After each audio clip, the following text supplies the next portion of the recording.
Good morning student, कैसे हैं आप लोग। विद्यासागर ऑनलाइन क्लासेस में आप सभी का स्वागत है। और आज हम लोग साइंस टेस्ट देखेंगे। साइंस टेस्ट नंबर रहेगा हम लोगों का 14 नंबर। तो जो भी नए बच्चे होंगे जो साइंस टेस्ट का प्रीवियस पेपर नहीं देखे होंगे वो बाकी सेट भी देखेंगे, आपके लिए काफ़ी यूजफुल होगा। और इसके पीडीएफ के लिए आप हमारे टेलीग्राम चैनल से जुड़िए, और टेलीग्राम चैनल का नाम है बाबू विद्यासागर ऑनलाइन क्लासेस। क्लियर। तो हम लोग आज के टेस्ट को शुरू करते हैं बाबू, आज के टेस्ट को शुरू करते हैं। और आज का क्वेश्चन नंबर फर्स्ट देखते हैं हम लोग। क्वेश्चन नंबर फर्स्ट क्या है। क्लियर। तो क्वेश्चन नंबर फर्स्ट पे हम लोग पहुंचे। क्वेश्चन नंबर फर्स्ट आपको दिख रहा होगा स्क्रीन पर बाबू। क्वेश्चन नंबर फर्स्ट क्या है, आंसर बताएंगे। क्वेश्चन नंबर फर्स्ट देखेंगे बाबू, क्या है आंसर आप लोग बताएंगे। क्लियर। कह रहा है क्वेश्चन बाबू कि वर्णांध व्यक्ति किन रंगों में भेद नहीं कर पाता है। वर्णांध का मतलब हुआ बाबू कलर ब्लाइंडनेस। क्या हुआ बाबू, कलर ब्लाइंडनेस। कलर ब्लाइंडनेस का मतलब हुआ कि वैसा व्यक्ति जो कुछ रंगों में अंतर नहीं कर पाता है। यह रंग कौन कौन हो सकते हैं बाबू, तो यह रंग होते हैं मेनली लाल और हरे रंग। लाल और हरे रंग को वर्णांध व्यक्ति, कलर ब्लाइंडनेस व्यक्ति डिफाइन नहीं कर पाता, दोनों को अलग अलग वो नहीं देख सकता। क्लियर। और यह जो बीमारी है बाबू कलर ब्लाइंडनेस, वर्णांधता, यह एक जेनेटिक्स बीमारी है, यह एक आनुवांशिक बीमारी है। क्लियर। और इसमें एक्स क्रोमोजोम प्रभावित होता है, इसमें एक्स क्रोमोजोम प्रभावित होता है। यह बीमारी का वाहक महिलाएं होती है, लेकिन यह ज़्यादातर बीमारी पुरुषों में होती है। लेकिन यह जरूरी नहीं कि यह बीमारी जेनेटिक्स ही हो, आनुवांशिक ही हो। कभी कभी हम लोगों के आँख में जो तंत्रिकाएं पाई जाती है, जिसे हम लोग ऑप्टिक नर्व के नाम से जानते हैं, तो ये ऑप्टिक नर्व जो है, ऑप्टिक तंत्रिकाएं जो होती है, अगर इनमें चोट लग जाए तो ये भी बीमारी हो सकती है। ऑप्टिक नर्व में चोट लगने से भी ये बीमारी हो सकती है, लेकिन ऑप्टिक नर्व में जब चोट लगेगा तो उसका इलाज करने से ठीक हो सकता है, अगर उचित इलाज हो तो। लेकिन अगर उसका इलाज नहीं किए तो फिर वो कलर ब्लाइंडनेस की तरह हो गया। लेकिन ऐसा नहीं है कि जो ऑप्टिक नर्व में लगा वो जेनेटिकली जाएगा, वो जेनेटिकली नहीं जाएगा। लेकिन जो जेनेटिकली है, जो आनुवांशिक रूप से मिला है, विरासत में मिला है, जैसे माँ बाप के संपत्ति में हिस्सा मिलता है, वैसे उनके बीमारियों में भी हिस्सा मिलता है। और ये उसी का एग्जाम्पल है जेनेटिक्स बीमारी, जिसमें कलर ब्लाइंडनेस आता है। और यह जब जेनेटिक्स होगा तो इसका कोई इलाज नहीं है, इसका कोई इलाज नहीं है। चलिए आगे बढ़ते हैं बाबू हम लोग। क्वेश्चन नंबर सेकंड पर फोकस करेंगे सर। हमारे शरीर में आनुवांशिकता की इकाई को क्या कहते हैं। हमारे शरीर में आनुवांशिकता के इकाई को क्या कहते हैं। क्लियर। आनुवांशिकता का मतलब हो गया बाबू आनुवांशिक का जो आनुवांशिक कैरेक्टर है, आनुवांशिक गुण जो है। तो अगर हम लोग देखेंगे बाबू तो हम लोगों के शरीर में क्रोमोजोम है, जिसे गुणसूत्र कहते हैं।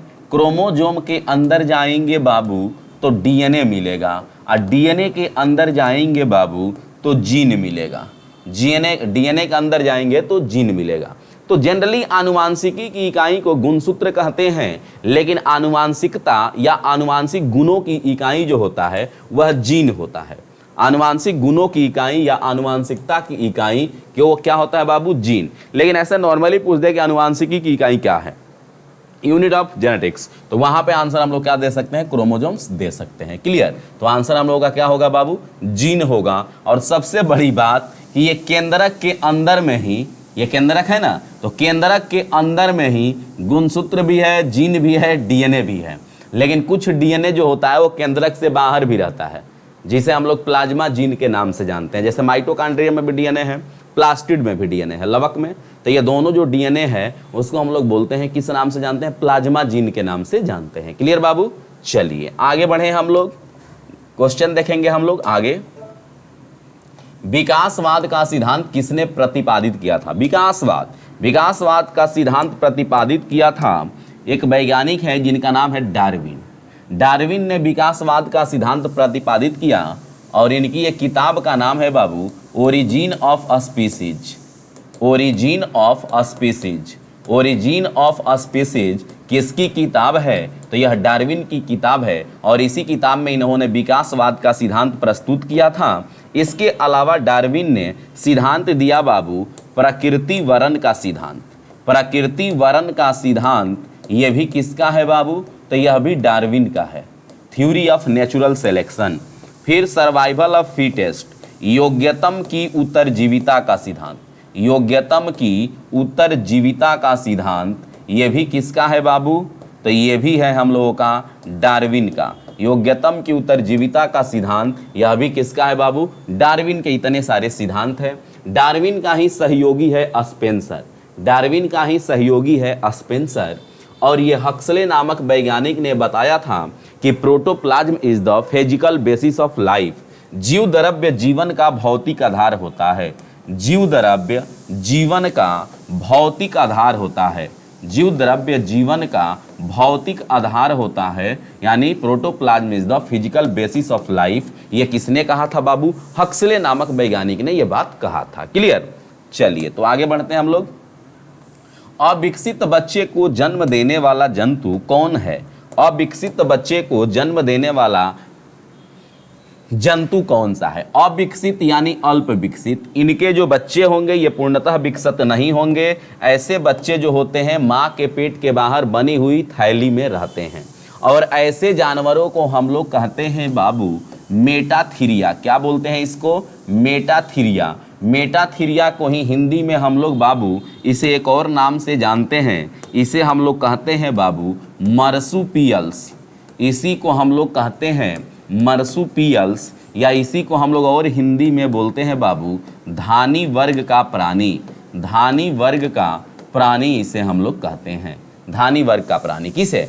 कंगारू को। प्लेटिपस जो होता है बाबू ये अंडा देने वाला स्तनधारी होता है। अंडा देने वाला स्तनधारी जिसे हम लोग कहते हैं बाबू प्लेटिपस। क्या कहते हैं? प्लेटिपस कहते हैं। और इसी का बायोलॉजी में नाम होता है बाबू प्रोटोथीरिया। प्रोटोथीरिया यानी स्तनधारी 3 प्रकार के होते हैं, प्रोटोथीरिया, मेटाथीरिया, यूथीरिया। प्रोटोथीरिया अंडा देते हैं जिसका एग्जाम्पल एकीडना है, प्लेटिपस है। और मेटाथीरिया अविकसित बच्चे को जन्म देते हैं जिसका उदाहरण कौन है? कंगारू है। क्लियर? और यूथीरिया में विकसित बच्चे को जन्म देने वाले आते हैं मनुष्य, कुत्ता, बिल्ली, गाय, भैंस, सुअर, ये सब आते हैं। चलिए आगे बढ़ते हैं। हेरिडिटी शब्द का प्रतिपादन किसने किया था? हेरिडिटी का मतलब हुआ बाबू आनुवांशिकी शब्द का प्रतिपादन किसने किया? तो आनुवांशिकी के पिता कहे जाते हैं ग्रेगर जोहान मेंडल। ये क्या है? आनुवांशिकी के फादर हैं। फादर हैं ये। लेकिन ये बोल रहा है यहाँ कि किसने इस शब्द का प्रयोग किया था? तो शब्द का प्रयोग बाबू वाटसन नामक साइंटिस्ट ने किया था। जेनेटिक्स आनुवांशिकी शब्द का प्रयोग वाटसन नामक साइंटिस्ट ने किया था। और ग्रेगर जोहान मेंडल को हम लोग आनुवांशिकी का पिता कहते हैं। और जोहानसन जो है इन्होंने जीन का खोज किया था। जोहानसन नामक वैज्ञानिक ने जीन का खोज किया था। मनुष्य के शरीर की वह ग्रंथि जो एंजाइम और हार्मोन दोनों स्रावित करती है। तो देखो बाबू पहले तो मनुष्य के ग्रंथि की बात करेंगे तो मनुष्य में जो ग्रंथि है वो 3 तरह का है। एक का नाम है बाबू एक्सोक्राइन ग्लैंड। Exocrine gland. एक का नाम होता है बाबू इंडोक्राइन ग्लैंड। Endocrine gland. तो जो एक्सोक्राइन होता है बाबू इससे एंजाइम निकलता है, और जो इंडोक्राइन होता है इससे हार्मोन निकलता है। और मनुष्य में एक और ग्रंथि है जिसे हम लोग मिक्स्ड ग्लैंड के नाम से जानते हैं, या इसी को हम लोग कहते हैं बाबू हेटेरोक्राइन ग्लैंड। हेटेरोक्राइन ग्लैंड। हेटेरोक्राइन ग्लैंड का मतलब हुआ कि जिसमें ये दोनों कैरेक्टर हो, यानी जो एंजाइम भी बाहर निकालता हो और हार्मोन भी बाहर निकालता हो। तो ये कैरेक्टर होता है बाबू मिश्रित ग्रंथि में। अब पिट्यूटरी ग्रंथि जो है यह इंडोक्राइन ग्लैंड का एग्जाम्पल है। लार ग्रंथि एक्सोक्राइन ग्लैंड का एग्जाम्पल है। अग्नाशय ग्रंथि जो है यह मिक्स्ड ग्लैंड का एग्जाम्पल है। मिक्स्ड ग्लैंड का एग्जाम्पल है। क्लियर हुआ बाबू?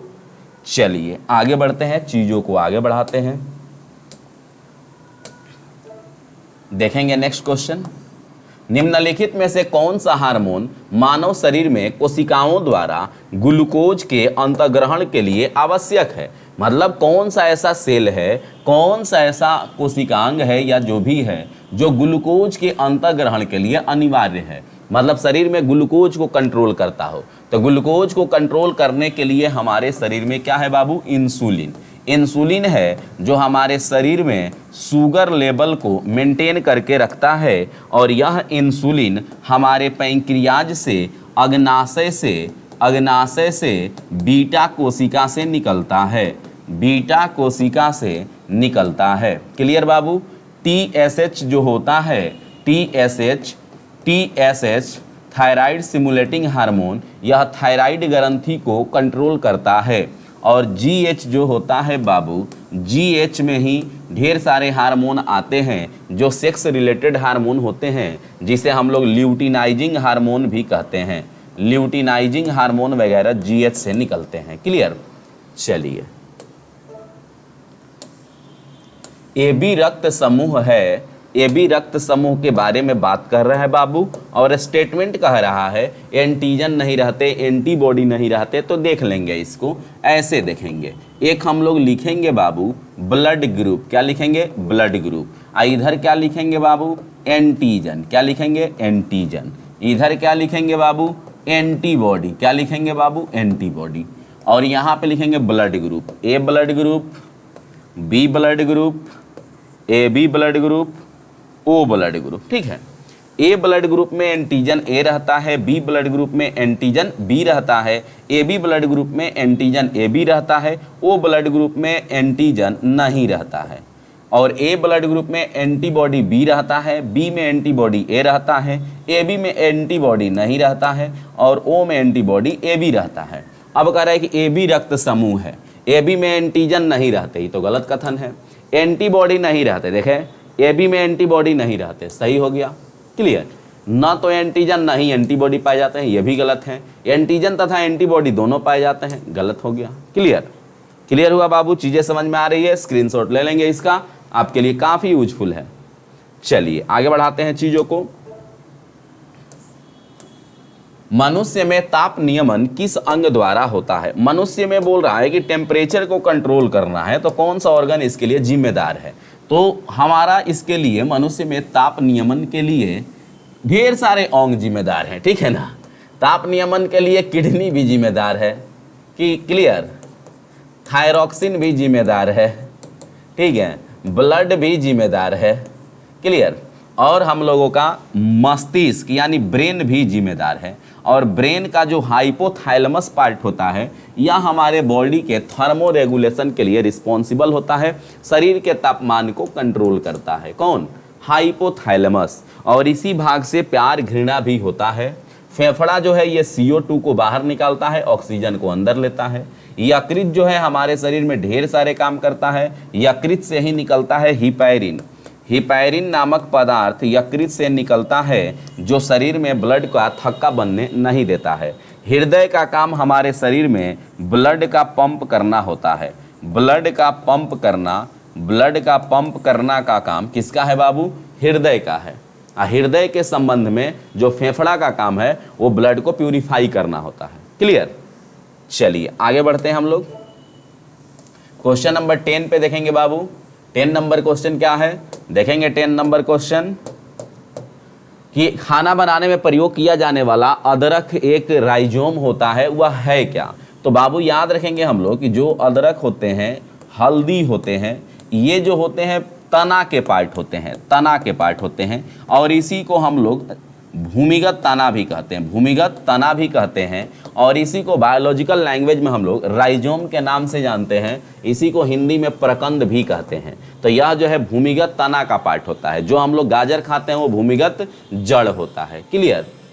चलिए, मकड़ियाँ, मकड़ियाँ किस प्रजाति के अंतर्गत आती है? मकड़ियाँ आप लोग पढ़े होंगे टैक्सोनॉमी चैप्टर, वर्गीकी चैप्टर, जिसमें जंतुओं का वर्गीकरण किया जाता है। तो वर्गीकरण में मकड़ी कहाँ आती है, ये हम लोगों का क्वेश्चन पूछ रहा है। मकड़ी किस प्रजाति के अंतर्गत आती है?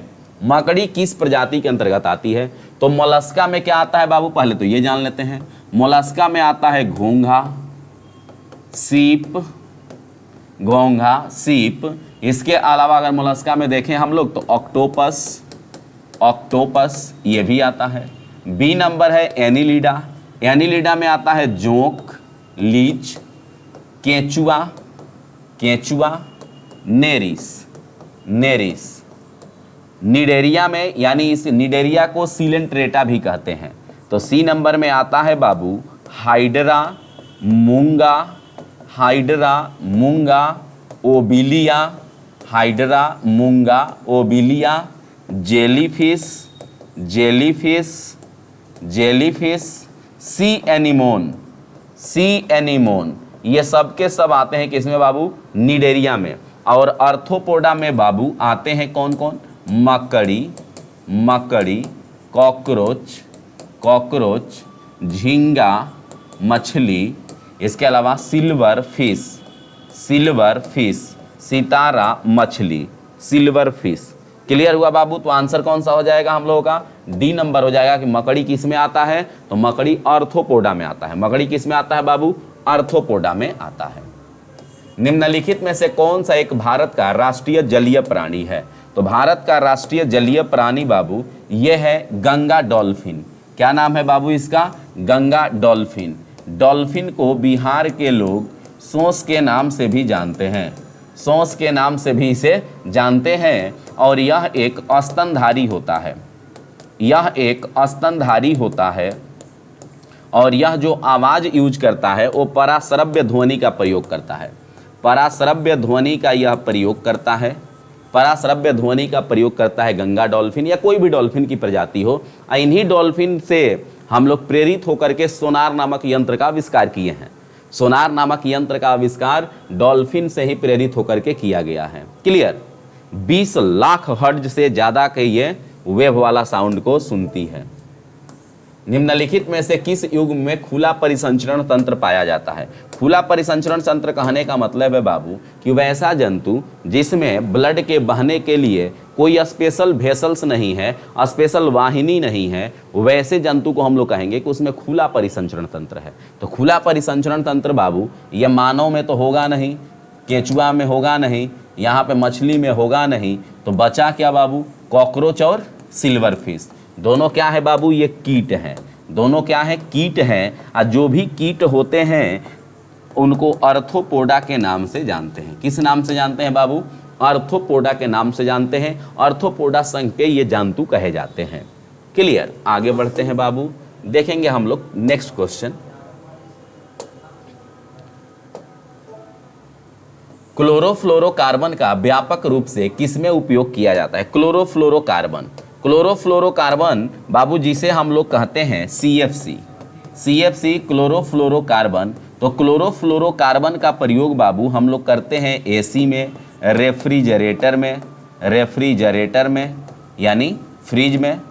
तो क्लोरोफ्लोरोकार्बन का प्रयोग यहाँ पे दिए गए ऑप्शन में किसमें होगा बाबू? सोलर हीटर में तो सौर ऊर्जा, माइक्रो ओवन में इलेक्ट्रिक एनर्जी, वॉशिंग मशीन में हम लोग मैकेनिकल एनर्जी का यूज करते हैं या इलेक्ट्रिक एनर्जी का यूज करते हैं। लेकिन रेफ्रिजरेटर में हम लोग CFC का प्रयोग करते हैं, CFC का प्रयोग करते हैं। वॉशिंग मशीन से ध्यान रखेंगे यह अपकेंद्र बल के सिद्धांत पर काम करता है, यह अपकेंद्र बल के सिद्धांत पर काम करता है, यह अपकेंद्र बल के सिद्धांत पर काम करता है वॉशिंग मशीन। वॉशिंग मशीन अपकेंद्र बल के सिद्धांत पे काम करता है, सेंट्रीफ्यूगल फोर्स के सिद्धांत पे काम करता है। और यहाँ से ध्यान रखेंगे कि रेफ्रिजरेटर, AC ये सब जो होते हैं इसमें CFC यूज किया जाता है। हालांकि वर्तमान टाइम में CFC का प्रयोग नहीं हो रहा है, लेकिन क्वेश्चन का ट्रेंड है कि अभी तक पूछ रहा है। CFC के जगह उनमें HFC का प्रयोग हो रहा है। CFC के जगह इनमें वर्तमान में क्या प्रयोग हो रहा है? HFC, hydrofluorocarbon, hydrofluorocarbon. हालांकि CFC ज़्यादा नुकसानदायक था क्योंकि CFC ओजोन परत को बर्बाद करता है। CFC में जो 1 क्लोरीन होता है वह 1 लाख ओजोन को बर्बाद करता है। तो उसके जगह पे उससे कम हानिकारक पदार्थ HFC का प्रयोग किया गया है। हालांकि अभी HFC का भी विकल्प ढूंढने की कोशिश की जा रही है। चलिए आगे देखते हैं हम लोग। क्वेश्चन देखेंगे बाबू हम लोग 15 नंबर। कक्ष ताप पर केरोसिन तेल अपने, कक्ष ताप पर केरोसिन तेल अपने आप आग नहीं पकड़ता है, लेकिन जरा सा गर्म करने पर यह आग पकड़ लेता है। तो कोई भी वस्तु बाबू आग पकड़ती है कब? कोई भी वस्तु आग कब पकड़ती है? कोई भी ईंधन में आग कब पकड़ता है? तो ईंधन में जब आग पकड़ता है बाबू तो जनरली उसको गर्म करने पर। तो गर्म करने पर जैसे यहाँ पे हम लोगों ने कोई ईंधन रखा है, इसको गर्म कर रहे हैं, तो गर्म करेंगे तो ये डिपेंड करता है कि कितना गर्म करेंगे। और जिस तापमान पर यह ईंधन जलने लगा उस तापमान को बोलते हैं इग्नियस टेम्परेचर, उसको बोलते हैं बाबू हम लोग ज्वलन तापमान। क्या बोलते हैं उसे? ज्वलन ताप के नाम से जानते हैं, इग्नियस टेम्परेचर के नाम से जानते हैं। जिस तापमान पर कोई पदार्थ कोई ईंधन जलना शुरू कर दे उस तापमान को ज्वलन ताप कहते हैं। ज्वलन ताप जिसका कम होगा वह बहुत कम तापमान पे जल जाएगा और जिसका ज्वलन ताप बहुत अधिक होगा वो बहुत अधिक तापमान पे जलेगा। समझेंगे इसको। जैसे आपके पास कागज है तो कागज को आग के पास ले जाएंगे और उसी आग के पास आप रुई को ले जाएंगे, तो दोनों में से पहले किस में आग पकड़ेगा? कागज में कि रुई में? कमेंट कीजिए। तो रुई में पकड़ेगा बाबू। किस में पकड़ेगा? रुई में पकड़ेगा। तो रुई का ज्वलन ताप क्या हो गया? कम हो गया। इससे भी कम तापमान किसका है बाबू? व्हाइट फास्फोरस का। श्वेत फास्फोरस को पानी में डुबा के रखते हैं, जो ही पानी से बाहर आएंगे आग पकड़ लेगा। यानी फास्फोरस का ज्वलन ताप क्या है? बहुत कम है। तो केरोसिन को जब कमरे के तापमान पर रखते हैं तो उसका ज्वलन ताप नहीं मिलता है, तो नहीं जलता है। लेकिन जो ही गर्म करेंगे तो ज्वलन ताप की प्राप्ति हो जाएगी और उसमें आग पकड़ लेगा। तो आंसर हम लोगों का क्या हो जाएगा बाबू? बी नंबर आंसर हो जाएगा। क्या हो जाएगा? बी नंबर आंसर हो जाएगा। आगे देखेंगे। संवेदनकारी के रूप में निम्नलिखित में से किसका प्रयोग करते हैं? संवेदनकारी का लिख दिया बाबू एनेस्थेटिक। एनेस्थेटिक का मतलब जिसे हम लोग निश्चेतक कहते हैं। इसका एक और नाम क्या है बाबू? निश्चेतक। नाम सुने होंगे। निश्चेतक के रूप में किसका प्रयोग करते हैं? तो नाइट्रस ऑक्साइड का। किसका बाबू? नाइट्रस ऑक्साइड का प्रयोग हम लोग करते हैं निश्चेतक के रूप में, और इसे ही हम लोग बोलते हैं बाबू लॉफिंग गैस, हंसाने वाली गैस। हंसाने वाली गैस के नाम से जानते हैं इसे। और यह है कौन बाबू? N2O है। कौन है बाबू? N2O है। ये जो NO2 है, NO है या ये भी है, ये तीनों ग्लोबल वार्मिंग के लिए रिस्पॉन्सिबल गैस भी है। ठीक है, ग्लोबल वार्मिंग के लिए रिस्पॉन्सिबल गैस भी है ये तीनों। और N2O जो है इसे लाफिंग गैस कहते हैं और इसे ही हम लोग निश्चेतक के रूप में प्रयोग करते हैं ऑक्सीजन के साथ मिलाकर। N2O का डायरेक्ट यूज नहीं बाबू, ऑक्सीजन के साथ मिलाकर। क्लियर? चलिए आगे बढ़ते हैं, देखते हैं नेक्स्ट क्वेश्चन। निम्नलिखित कथनों पर विचार करना है बाबू। इस तरह के क्वेश्चंस काफ़ी अच्छे हैं, आजकल एग्जाम में पूछे जा रहे हैं। काफ़ी एग्जाम पर क्वेश्चन पे फोकस करते हैं। तो निम्न में से किस विचार करिए। तो नाइट्रिक अम्ल का उपयोग फर्टिलाइजर बनाने में होता है? तो होता ही है भाई नाइट्रिक अम्ल का प्रयोग। सल्फ्यूरिक अम्ल का प्रयोग भी उर्वरक बनाने में होता है। तो नाइट्रिक अम्ल और सल्फ्यूरिक अम्ल दोनों का प्रयोग बाबू होता है क्या बनाने में? दोनों का प्रयोग होता है फर्टिलाइजर बनाने में। दोनों का प्रयोग होता है फर्टिलाइजर बनाने में। हालांकि नाइट्रिक अम्ल का प्रयोग बाबू होता है फोटोग्राफी उद्योग में भी। फोटोग्राफी उद्योग में भी इसका प्रयोग होता है। और सल्फ्यूरिक अम्ल का प्रयोग बाबू रंग बनाने में भी होता है। तेजाब इसी को कहते हैं। क्लियर? या पेट्रोलियम रिफाइनरी में भी H2SO4 का प्रयोग करते हैं। तो इसलिए स्टेटमेंट क्या है? दोनों सही है। दोनों स्टेटमेंट सही है बाबू, दोनों स्टेटमेंट सही है। निम्नलिखित में से किस एक में चांदी नहीं है? ये हम चाहते हैं कि आप लोग आंसर दीजिए इसका कि निम्न में से किस में चांदी नहीं है। आप लोग आंसर दीजिए 18 नंबर क्वेश्चन में बाबू। 18 नंबर क्वेश्चन का आंसर आप लोग देने का कोशिश कीजिए। क्या आंसर दे रहे हैं आप लोग? क्लियर?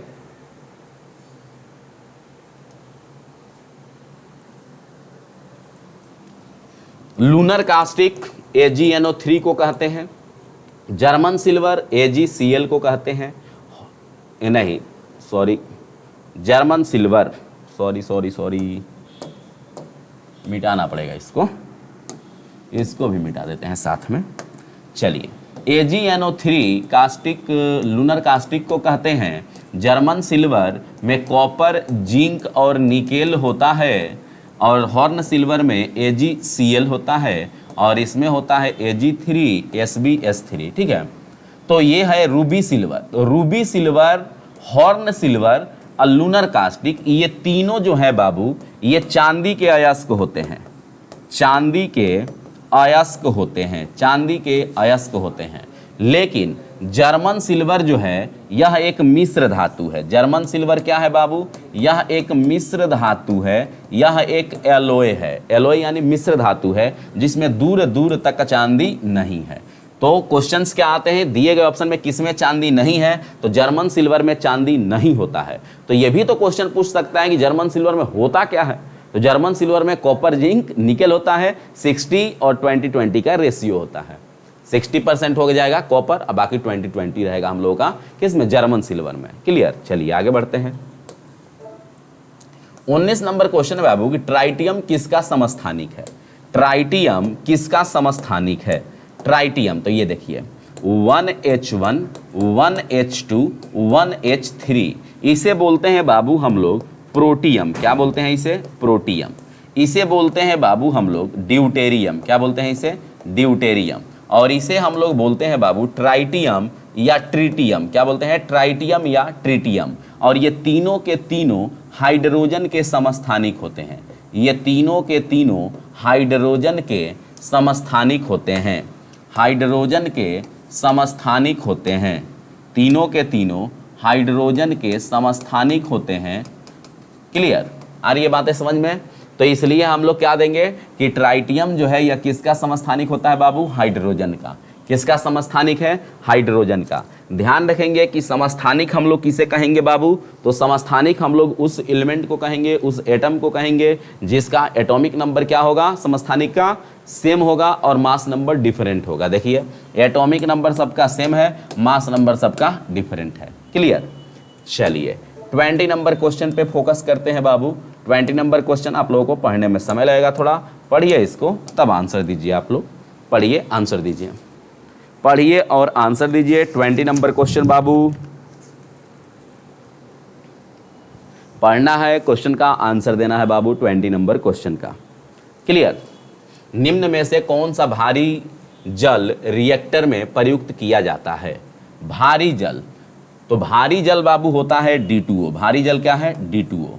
D2O का मतलब 1H2 है और ऑक्सीजन है। क्लियर, इसका जो भार होता है, मास नंबर, ये तो 2 है ना, तो 2 × 2 ऑक्सीजन का कितना होता है बाबू, 16। तो 16 4 20, जिसका मास नंबर 20 होगा। तो 18 मास नंबर वाला तो नहीं, 20 मास नंबर वाला सही है।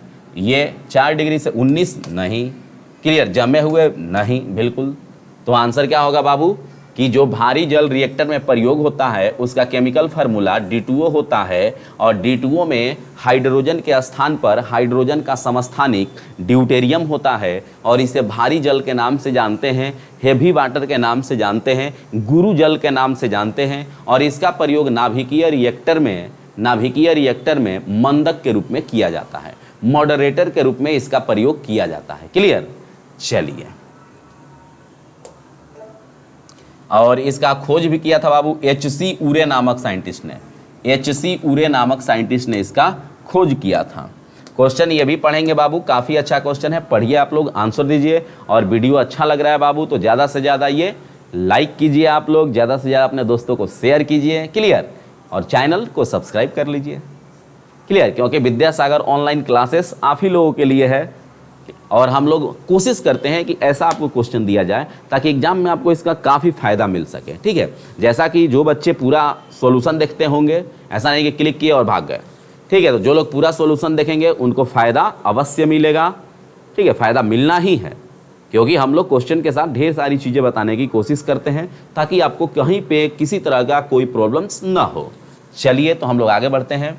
परख नलियों में मौजूद H2O और जलीय NaOH में किसकी सहायता से विभेद किया जा सकता है। मतलब कह रहा है कि कोई टेस्ट ट्यूब है, एक में ये NaOH रखा गया है और एक में H2O रखा गया है। तो बोल रहा है कि ये कैसे पता करेंगे कि कौन क्या है।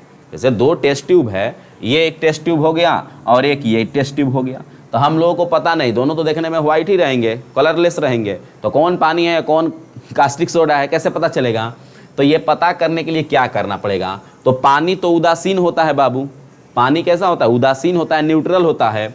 तो न्यूट्रल के लिए तो हम लोग लाल या नीला कुछ लिटमस का प्रयोग नहीं कर सकते हैं, ये दोनों तो होगा नहीं एकदम 100%।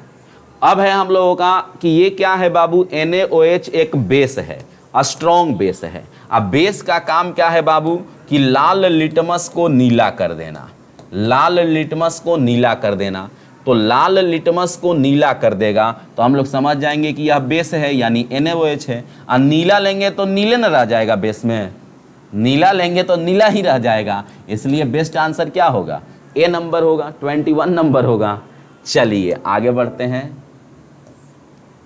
हवाई जहाजों से विद्युत आवेशित रेत को हवाई जहाजों से विद्युत आवेशित रेत को फेंक कर कृत्रिम वर्षा कराई जा सकती है। कृत्रिम वर्षा के लिए बादल बनाने के लिए कौन सा रसायन प्रयुक्त होता है, मतलब कृत्रिम वर्षा में किसका प्रयोग होता है? तो कृत्रिम वर्षा में बाबू सिल्वर आयोडाइड का भी प्रयोग होता है, सॉलिड CO2 का भी प्रयोग होता है, NaCl का भी प्रयोग होता है। इन तीनों कंपाउंड का प्रयोग कृत्रिम वर्षा कराने में होता है। भारत ने कृत्रिम वर्षा 2008 में तमिलनाडु में कराया था। सिल्वर नाइट्रेट जिसे हम लोग AgNO3 कहते हैं, इसका प्रयोग हम लोग वोटिंग स्याही में करते हैं। वोटिंग स्याही में वोट देने गए होंगे आप लोग, जो उंगली पे निशान लगाया जाता है उसमें जो केमिकल रहता है वो सिल्वर नाइट्रेट होता है, AgNO3 होता है। पोटेशियम ब्रोमाइड जो है बाबू, इसका प्रयोग हम लोग नींद वाली दवा बनाने में करते हैं। नींद वाली दवा बनाने में प्रयोग में होता है कौन बाबू? Potassium bromide. क्लियर? और नींद वाली जो दवा होती है ये पेन किलर दवा का कंपोजिशन भी होती है। बहुत सारी पेन किलर जो मेडिसिन होते हैं उसमें नशा वाली दवाई होती है, नींद वाली दवाई होती है, तो ये नींद वाली दवाई पोटेशियम ब्रोमाइड भी रहता है। तो एक बार क्वेश्चन पूछा गया कि दर्द निवारक दवाओं में किसका प्रयोग होता है, तो दर्द निवारक दवाई में नाम नहीं दिया था, अब पोटेशियम ब्रोमाइड वहाँ था, तो पोटेशियम ब्रोमाइड हो जाएगा क्योंकि हाईली पेन किलर मेडिसिन में मिलाया जाता है ताकि पेशेंट को नींद आ जाए।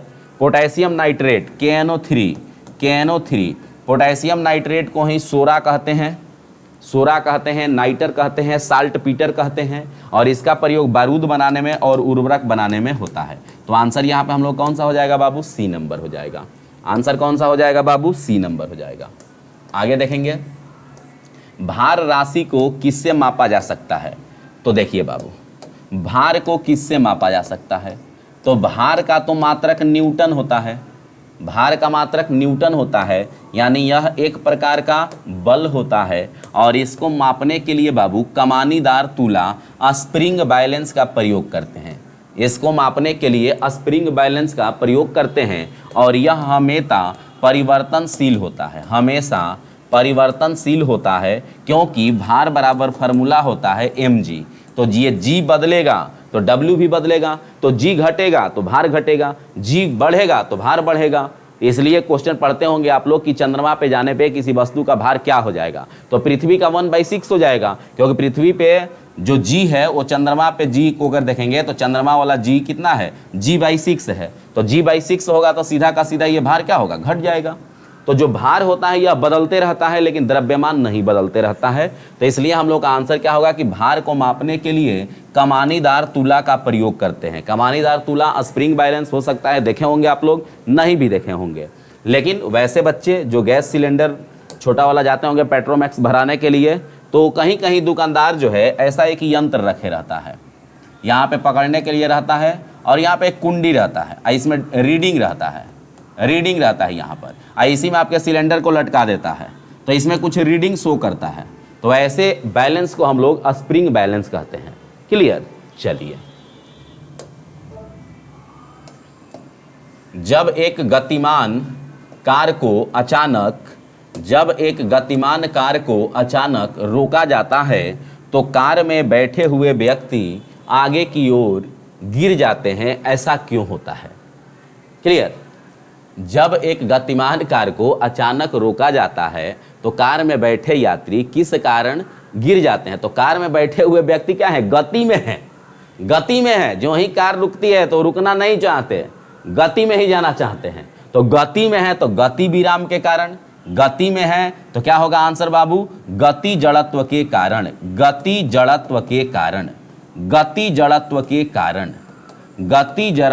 कारण। अगर यही रहता कि कार रुकी हुई है, अचानक चल दी, तो यात्री पीछे की ओर, तो क्योंकि उस समय यात्री और कार दोनों रेस्ट में था, तो रेस्ट होगा उस समय क्या होता? विराम वाला आंसर होता। तो अभी आंसर क्या होगा बाबू? C नंबर होगा, गति जड़त्व के कारण। क्या होगा आंसर बाबू? गति जड़त्व के कारण। 25 नंबर क्वेश्चन क्या कह रहा है बाबू?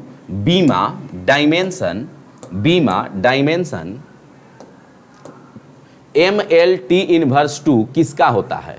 तो ए नंबर ऑप्शन है बाबू बल। तो बल के लिए क्या है बाबू? Mass into acceleration. तो मास के लिए m, एक्सीलरेशन के लिए LT−2। ए नंबर ही आंसर हो गया बाबू। कार्य का क्या होता है बाबू? ml/T−2। वेग का क्या होता है बाबू? LT−, LT इनवर्स, और त्वरण का क्या होता है, LT इनवर्स टू त्वरण का। ध्यान रखेंगे इसको, क्लियर। चलिए क्वेश्चन नंबर 26 पे फोकस करेंगे बाबू। 26 नंबर क्वेश्चन क्या है, 26 नंबर क्वेश्चन देखेंगे बाबू। कह रहा है, क्वेश्चन कह रहा है, क्या कह रहा है देखेंगे। निम्न में से कौन सा कथन सत्य है, पृथ्वी की प्रत्येक सतह पर जी समान होता है। नहीं, जी तो बदलते रहता है, विषुवत रेखा पे कम होता है, ध्रुवों पे अधिक होता है। पृथ्वी की सतह से ऊपर तथा नीचे जाने पर जी कम होता है।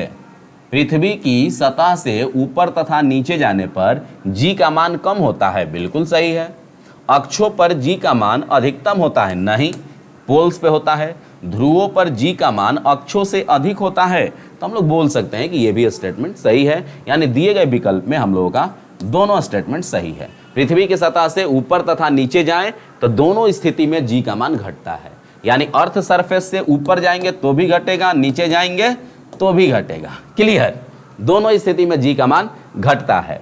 और ध्रुव पर जी का मान अक्षों से अधिक होता है। तो ध्रुव पे जब हम लोग जाएंगे बाबू, तो ध्रुव पे जाएंगे तो जी का मान क्या होता है, बढ़ता है, तो यानी अधिक होता है। तो दिए गए विकल्प में बी और डी दोनों सही है। बी और डी दोनों सही है, ध्यान रखना इसमें, बी और डी दोनों सही है। चलिए आगे देखेंगे। बादल वायुमंडल में तैरते हैं, इसका कारण क्या है। तो कोई भी वस्तु बाबू तैरती है किसी वस्तु में या किसी वस्तु पर, तो उसका रीजन होता है बाबू घनत्व। उसका रीजन क्या होता है बाबू, घनत्व होता है। कोई भी वस्तु, जैसे देखो इस बाल्टी में हम लोगों ने रखा क्या बाबू, मरकरी। इसमें मरकरी का लिक्विड है, पारा का, इस पे लोहा डाल दिया तो लोहा क्या होगा, तैरेगा, क्योंकि लोहा का घनत्व 7.8 है और मरकरी का 13.6 है। तो जिसका घनत्व अधिक होगा वो तैरेगा, कम घनत्व वाला क्या होगा, कम घनत्व वाला अधिक घनत्व पर तैरेगा, और अधिक घनत्व वाला कम घनत्व में डूब जाएगा, क्लियर। जैसे देखो पानी है, तो पानी का जो घनत्व होता है ये 1 होता है, तो इसमें कुछ भी डालेंगे डूब जाएगा। लेकिन जो ही बर्फ डालेंगे तो बर्फ का 0.92 होता है, तो 1 से कम हो गया तो तैरता है। तो यानी इसका रीजन क्या है कि कम घनत्व बादल का होता है, इसलिए बादल पानी में या हवा में, वायुमंडल में तैरते हैं, क्लियर। दूध की शुद्धता को किससे ज्ञात किया जाता है। तो दूध से क्वेश्चन हो, आंसर लैक्टोज से होगा ही। क्वेश्चन दूध से हो, आंसर लैक्टोज से हो जाएगा, बिना सोचे समझे। तो दूध की शुद्धता को, दूध के घनत्व को लैक्टोमीटर से मापा जाता है। दूध के शुद्धता को, दूध के घनत्व को किससे मापते हैं बाबू, लैक्टोमीटर से, क्लियर। हाइड्रोमीटर से बाबू क्या नापते हैं, आपेक्षिक घनत्व। आपेक्षिक घनत्व को मापते हैं किससे बाबू, हाइड्रोमीटर से, क्लियर। थर्मामीटर से टेम्परेचर को मापते हैं, तापमान को मापते हैं। डेसिबल किसकी इकाई है, डेसिबल किसकी तीव्रता को मापने में प्रयोग किया जाता है। डेसिबल किसकी तीव्रता को, तो डेसिबल को पहले ध्यान रखना है बाबू, ऐसे साइन होता है इसका, स्मॉल डी कैपिटल बी, और इसे ध्वनि की तीव्रता को मापते हैं। ध्वनि की तीव्रता को मापा जाता है। चुंबकीय क्षेत्र को टेस्ला से मापा जाता है बाबू, टेस्ला से, क्लियर। चलिए आगे देखते हैं क्वेश्चन बाबू। शरद ऋतु में यदि हम प्रातः काल लोहे तथा लकड़ी के टुकड़े को छुएं, क्या कह रहा है बाबू, शरद ऋतु में यदि हम प्रातः काल लोहे तथा लकड़ी के टुकड़े को स्पर्श करें तब लोहे का टुकड़ा अधिक ठंडा महसूस होता है, क्योंकि लोहे के टुकड़े का तापमान लकड़ी के टुकड़े से कम होता है। बोलिए बाबू। दूसरी बात, लकड़ी की तुलना में लोहा ऊष्मा का कुचालक होता है। नहीं भाई, लोहा तो चालक होता है। लोहे की विशिष्ट ऊष्मा क्षमता उच्च होती है। लोहे का टुकड़ा लकड़ी के टुकड़े से क्या है बाबू, लोहे का टुकड़ा लकड़ी के टुकड़े से भारी होता है। ऐसा कोई बात नहीं है बाबू, ऐसी कोई बात नहीं है। क्यों होता है ऐसा, तो क्योंकि लोहे की विशिष्ट ऊष्मा क्षमता उच्च होती है, क्लियर। लोहा क्या है, जल्दी से गर्म होगा, जल्दी ठंडा होगा, और यह होता क्या है कि लोहा जो होता है यह ऊष्मा का सुचालक होता है। लोहा क्या है बाबू, ऊष्मा का सुचालक है। क्या है बाबू, ऊष्मा का सुचालक होता है कौन, लोहा। और लकड़ी जो है यह क्या है, बैड कंडक्टर है, तो यह धीरे धीरे ऊष्मा को लेगा और यह ऊष्मा को तेजी से लेकर के स्टोर कर लेगा, क्लियर। तो इसलिए होता है ऐसा। तो हम लोगों ने बाबू आज का साइंस का टेस्ट नंबर 14 हम लोगों ने कंप्लीट किया। आप हमारे फेसबुक से जुड़ सकते हैं, टेलीग्राम से जुड़ सकते हैं, क्लियर, ताकि आपको पीडीएफ मिलता रहे। और इस वीडियो को ज़्यादा से ज़्यादा अपने दोस्तों को शेयर कीजिए बाबू, ताकि सभी को इसका लाभ मिल सके। और हम लोगों के लिए एक लाइक चाहिए आपका, जो आप लाइक करिए, क्लियर। तो हम लोग मिलते हैं बाबू फिर अगले टेस्ट में, तब तक के लिए धन्यवाद बाबू। हाँ, ध्यान रखिएगा आप लोग कि एनटीपीसी का टेस्ट भी हम लोग के चैनल पे चलता है, तो एनटीपीसी का टेस्ट आप लोग देखना न भूलें, वो भी काफ़ी आपके लिए कारगर है, हेल्पफुल है। चलिए बाबू, तो हम लोग मिलते हैं अगले क्लास में, तब तक के लिए धन्यवाद सभी को।